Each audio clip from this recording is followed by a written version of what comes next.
Hi Team Naturals, it's Anya here. I have a really interesting video for you guys. I got the opportunity to interview a random white guy.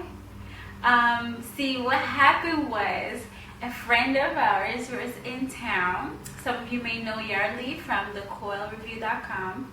And so myself, Amoy from AfroChic, and Marsha from Toronto Naturals, we all got together and just had a little outing on the town with the four of us.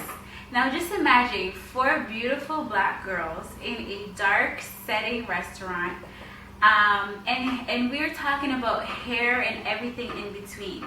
And here comes a guy who happens to be our waitress's father.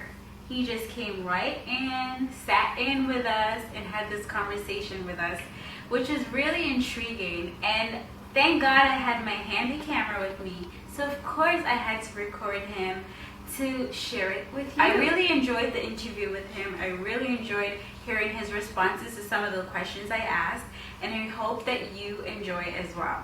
So the first question I asked was, how do you feel about black women going natural? Personally, I like seeing women with their natural hair, and honestly, it doesn't bother me one way or another. I guess if women want to express themselves with whatever, whether it's a weave or wig, and it makes them feel more comfortable, that's up to them. But personally, I don't have any problem with black women having their hair natural, and natural in its every form, whether it's been, whether it's been dreadlocked or whether it's cornrowed or parted or whatever, what that is, or short or long, it doesn't bother me. As long as they're happy and they can express themselves, and it's a form of expression of who they are, then it makes them feel happy. Then they're a happier person, then I'm happier to be around them.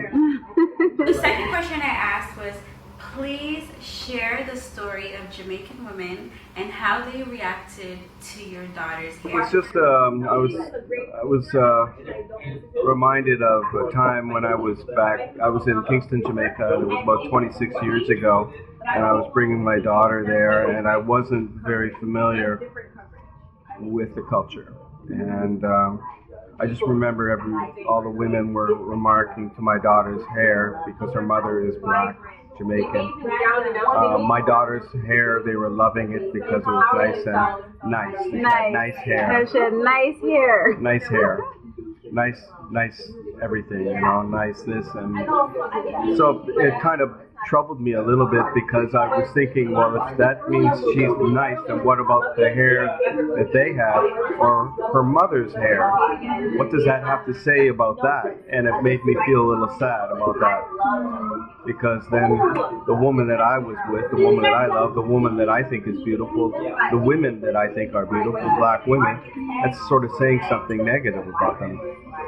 And that hurt me a little bit, to feel that they didn't feel that they were quite up to standard, that wasn't beautiful, and I didn't quite see it that way. And I see black women as having quite the opposite. I think that through the ages, the culture has been able to develop so many different hairstyles, and you'll even get people of other races trying to mimic that kind of hair. They can do so, but that's not surprising. I mean, black people have been so creative with what they have. Sometimes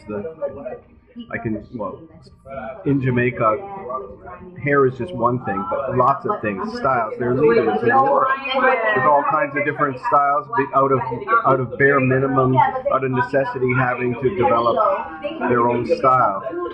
And with hair, that's it, and being very creative and beautiful, intricate styles, and it's almost sculptural. What do you say to a black woman who wants to go natural but thinks men like you would prefer a woman with straight hair? Well, first, I don't know that I'm like everybody else, to be honest, so I'm not fair. Okay. I'm a white man that likes black women, so I don't know that I represent. But certainly, speaking for myself, I certainly have no problem with that. It's got nothing to do with it, It's just, she's beautiful with it.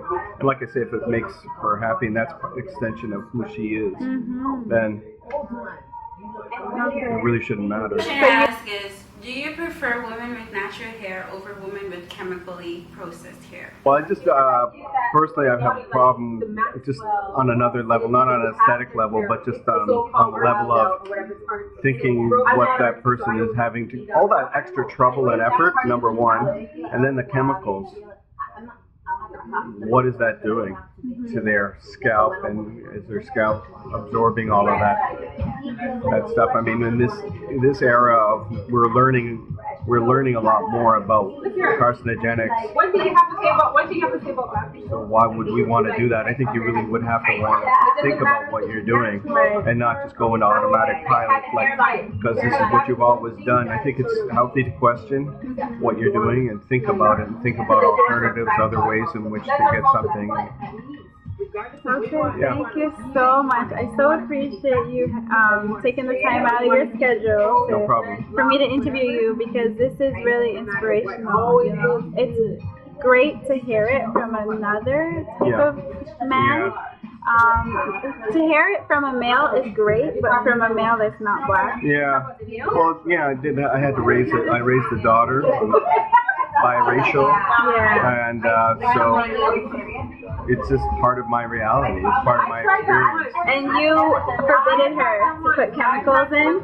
I never forbid her to do anything. She is going to do what she wants to do. Young women will do what they're going to do. But I certainly embrace the fact that she's making, I think, positive decisions about her hair. I mean, because a lot of times young women don't have any choice because their mothers do what they think is best for them because of what they had to grow up with and what they thought was good for them and what would inhibit their possibilities in terms of mates or jobs or education or all kinds of different things. So they do it based on their experience. But I always think it's important to be self-questioning things.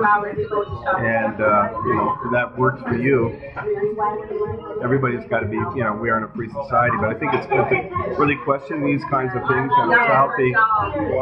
I think it's probably good for everybody to probably stop using the chemicals for a while and see what if there's any, give yourself a bit of a break.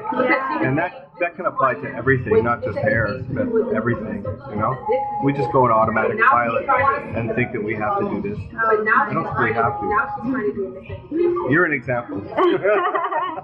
Thank you so much. I My appreciate pleasure. it. So I hope you enjoyed this interview. Thank you so much for watching. Don't forget to subscribe and share. Peace, love, and blessings.